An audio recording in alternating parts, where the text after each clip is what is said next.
সকলকে স্বাগত text book বাংলায়।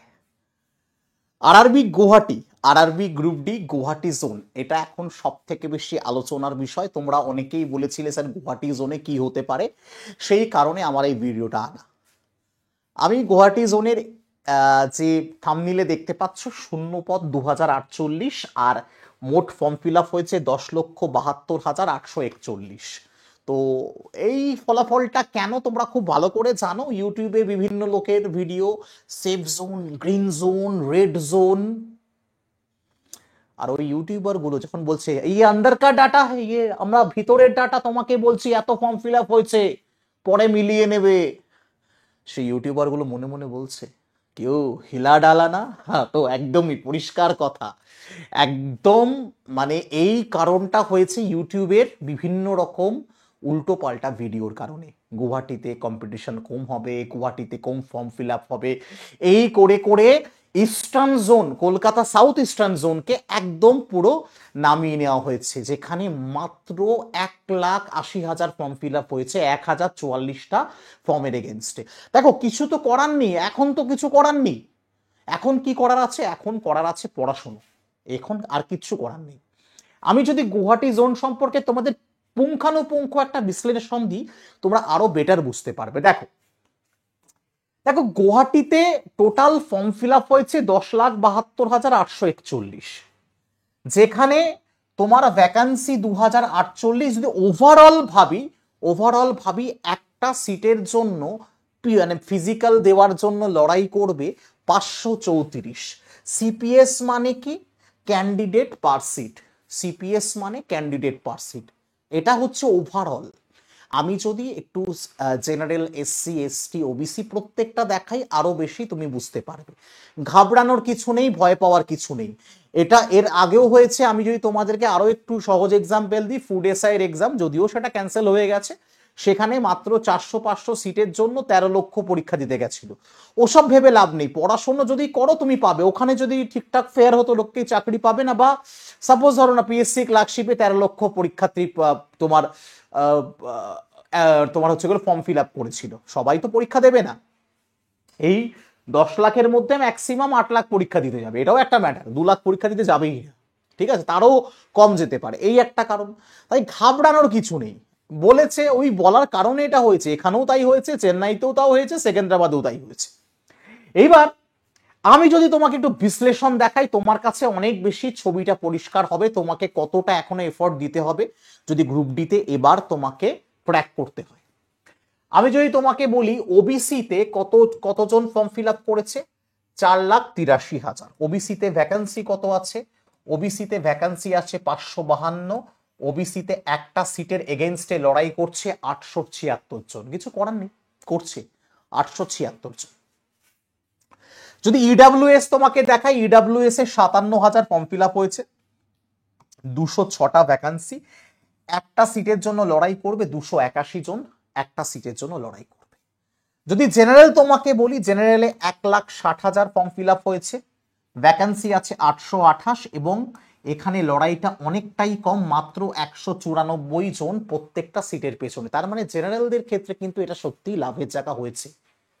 কলকাতার থেকেও লাভের জায়গা হয়েছে, যেখানে জেনারেলে কিন্তু অতটা প্রেশার হয়নি। 194, তো এটা তো হামেশা এইটুকু তো হবেই, নাহলে আর কম্পিটিশন কোথায় হলো।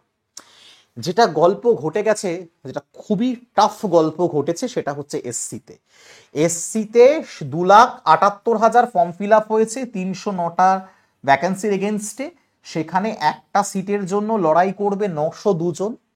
এবং যদি তোমাকে বলি এসটিতে 92,000 ফর্ম ফিল আপ হয়েছে, 153টা ভ্যাকান্সি আছে, লড়াই করবে একটা সিটের জন্য 603। তাহলে এখানে এই জোনে যদি আমি বলি, এই জোনে চাপটা কোথায়? এই জোনে চাপ আমি যদি বলি, আমি কোথাও চাপ দেখতে পাচ্ছি না। এই জোনে একটু চাপ কাদের জন্য আছে সেটা আমি বলি। একটু চাপ কাদের জন্য আছে এই জোনে? যেটা একদম ডেটা যেটা বলছে, পরিষ্কার বলো, ডেটা যেটা বলছে, ডেটা নিয়ে কথা বলি। একটা হচ্ছে এসসিদের ক্ষেত্রে, একটা হচ্ছে তোমার ওবিসিদের ক্ষেত্রে। এইখানে একটু চাপ এসসি আর ওবিসিদের ক্ষেত্রে, এখানে একটু বেশি চাপ। তার মানে কি এসসিরাও চাকরি পাবে না, ওবিসিরাও চাকরি পাবে না? তো পরিষ্কার কথা, পাবে, সবাই পাবে। এখন কথা হচ্ছে তোমাকে পেতে গেলে তোমাকে কিছু প্যারামিটার মেনটেন করতে হবে। হ্যাঁ, চাকরি পেতে গেলেও প্যারামিটার মেনটেন করা ভীষণ দরকার। এই প্যারামিটার মেনটেন করার জন্য কি করতে হবে, তোমাকে তোমাকে যে স্কোরটা করতে হবে, যে স্কোর তোমাকে করা প্রয়োজন, সেই স্কোরের জন্য তোমার কাছে স্কোরিং পেপারকে, স্কোরিং পেপার তোমার অঙ্ক, স্কোরিং পেপার তোমার জিআই এবং স্কোরিং পেপার তোমার সায়েন্স। এখন তুমি বলবে স্যার সায়েন্সে তো ফুল মার্কস পাওয়া খুব টাফ। হ্যাঁ টাফ, এই জায়গাটাকেই তোমাকে অ্যাচিভ করতে হবে। এই জায়গাটা তুমি যদি অ্যাচিভ করতে পারো, এই যে সায়েন্সে যে 25টা নম্বর তুমি যদি অ্যাচিভ করে নিতে পারো, no one can stop you. এবং তার জন্য তোমাকে সায়েন্সের পুরো ফিজিক্স, কেমিস্ট্রি এবং বায়োলজি এবং তার সাথে সাথে environment EVS, physics, chemistry, biology, EVS, এই 4টে জিনিসই তোমাকে করতে হবে। এবং তোমাকে আবার বলি যে রেলের গ্রুপ ডিতে ফিজিক্স এবং কেমিস্ট্রির দুটোরই নিউমেরিক্যাল আসে, এই নিউমেরিক্যালটাও তোমাকে কমপ্লিট করতে হবে, নিউমেরিক্যাল। এবং এটা কি কমপ্লিট করা সম্ভব না? আরামসে সম্ভব। 9-10 সিলেবাস কমপ্লিট করা সম্ভব না? এটা তো বাজে কথা না, অবশ্যই সম্ভব। অঙ্ক তুমি পারবে, রিজনিং তুমি পারবে, একটু অভ্যেস করলেই তুমি অঙ্ক রিজনিং পারবে। কিন্তু তোমাকে যে পরিশ্রমটা করতে হবে সেটা করতে হবে সায়েন্সে, ফিজিক্স, কেমিস্ট্রি, বায়ো এবং ইভিএস, এই 4টে বিষয়ই তোমাকে যথেষ্ট পরিশ্রম করতে হবে। তাহলে তুমি আরামসে, আমি বলছি আরামসে মাঠে যাওয়ার অর্থাৎ ফিজিক্যালের কাট অফ তুমি আরামসে ক্লিয়ার করবে, নিশ্চিন্ত থাকো ক্লিয়ার করবে। স্যার কিরকম যেতে পারে? সেফ স্কোর, এখন তো মেইন কথা স্যার সেফ স্কোর কত? সবার মাথায় তো চাপ এটাই, স্যার কতর জন্য টার্গেট রাখবো। দেখো সেফ স্কোরের আগে আমি যদি একটু গতবারের ডেটা দেখাই তাহলে তোমার কাছে পরিষ্কার হবে। গতবারের ডেটাটা একটু দেখি। গতবারে জেনারেলে কত গেছিল? 96। এসসিতে কত গেছিল? 91। এসটিতে 83, নর্মালাইজড হওয়ার পরই বলছি। ওবিসিতে 92, ইডাব্লিউএস এ 85। এটা গেছিল গতবারে, ঠিক আছে? এইবার তো চেহারাটা একরকম হবে না। এইবারে যদি আমি তোমাকে একটু বলি, এইবারে যদি আমি তোমাকে একটু বলি, দেখো এইবারে তুমি জেনারেল, আমি একেবারে র মার্ক বলবো, আমি কোনো নর্মালাইজ বলবো না। আমি আবার বলছি, আমি কোনো নর্মালাইজ বলবো না, আমি কিন্তু র মার্ক বলবো, ঠিক আছে? আমি র স্কোর বলবো কত তোমার করা দরকার, কতর জন্য তোমাকে পড়াশোনার টার্গেটটা নিতে হবে র স্কোর। দেখো যদি জেনারেল হও আমি তোমাকে বলবো তুমি 75 থেকে 80 টার্গেট করো র স্কোর। ওবিসি 80+ টার্গেট করো র স্কোর, টার্গেট করো, পারবে কি পারবে না অনেক পরের কথা। 80+। এসটির ক্ষেত্রেও আমি বলবো 70 থেকে 80, এই কভারেজটা রাখো। ইডাব্লিউএস আমি তোমাকে বলছি, ইডাব্লিউএস 70 থেকে 72, এই টার্গেটটা রাখো। আমি আবার বললাম এই র স্কোরের টার্গেট যদি তুমি অ্যাচিভ করতে পারো, এই র স্কোর, আমি 90-100 বলছি না গো, আমি 90-100 বলছি না, এই র স্কোরের টার্গেটটা তুমি যদি অ্যাচিভ করতে পারো, আরামসে তুমি কাট অফ ক্লিয়ার করবে। এরপর মিলিয়ে নেবে। আমি মিথ্যে বললাম কিনা? আমি তোমাকে পড়তে বলছি, এখনো বলছি পড়তে। গুয়াহাটি জোনে দাও, সেকেন্দ্রাবাদে দাও বা চেন্নাইতে দাও, প্রত্যেকটা জায়গায় তুমি পারবে। আগেও লোকে পেরেছে, এটা প্রথম ঘটেনি। এই যে প্রথম ঘটছে তার আমি তো এক্সাম্পল দিলামই তোমাকে, পুডেসাইয়ের এক্সাম্পল দিলাম, রিসেন্ট টাইমের এক্সাম্পল দিচ্ছি। তুমি দেখো না এসএসসি জিডিতে কত লক্ষ পরীক্ষার্থী দেয়, ওটা ভেবে লাভ নেই, হয়ে গেছে। এইবার তোমাকে পড়তে হবে এবং পড়ার জন্য তোমার কাছে আরামসে আমি তোমাকে বলে দিচ্ছি, তুমি চোখ বন্ধ করে এখনো 120 দিন সময় পাবে। আর 120 দিনের মধ্যে তুমি পারবে না, চেষ্টা করলে এটা হতে পারে না। এখন তুমি চেষ্টা না করো সেটা আমার কিছু করার নেই। এবার তুমি যদি মনে করো তুমি আমার সঙ্গে চেষ্টা করবে, আমি বলবো তুমি আমার অল রেলওয়ের ব্যাচে চলে আসো, যেটার প্রাইস একদম এখন মাত্র 634 টাকা। 634 টাকায় আমি তোমার কাছ থেকে টাকা 1 টাকাও বেশি নেব না, 18 মাসের ভ্যালিডিটি। এবং সেটাই আমি শুধু গ্রুপ ডি না, আমি তোমার গ্রুপ ডি তো কভার করাবই, গ্রুপ ডির তোমাকে 2টো ব্যাচ দেব, একটা না। এনটিপিসি দুটো ব্যাচ অলরেডি আছে, গ্রুপ ডিটা আসবে নতুনটা। এএলপির 3খানা ব্যাচ দেব, এএলপির 3খানা ব্যাচ দেব, আরপিএফ এর 2খানা ব্যাচ। তাহলে দেখো 2 2 4 আর 3 7 আর 2 9টা ব্যাচ অলরেডি 8টা ব্যাচ রয়েছে। আগামী 18 মাসে যদি রেলের আরো এনটিপিসি বেরোয়, আবার একবার গ্রুপ ডি বেরোয়, টেকনিশিয়ান বেরোয়, সব কটা ব্যাচ আমরা অ্যাড করিয়ে দেবো এই অল রেলওয়ের মধ্যে। যদি আমাদের বিশ্বাস করো, প্রত্যুষ স্যারকে যদি বিশ্বাস করো, আমাকে, শুভম স্যারকে, ডিকে স্যারকে বিশ্বাস করো যে প্রত্যুষ স্যার সায়েন্স কভার করাবে, হ্যাঁ প্রত্যুষ স্যারের সেই ক্ষমতা আছে, শুভম স্যারেরও সেই ক্ষমতা আছে। এবার তোমার কাছে বিশ্বাসের ব্যাপার।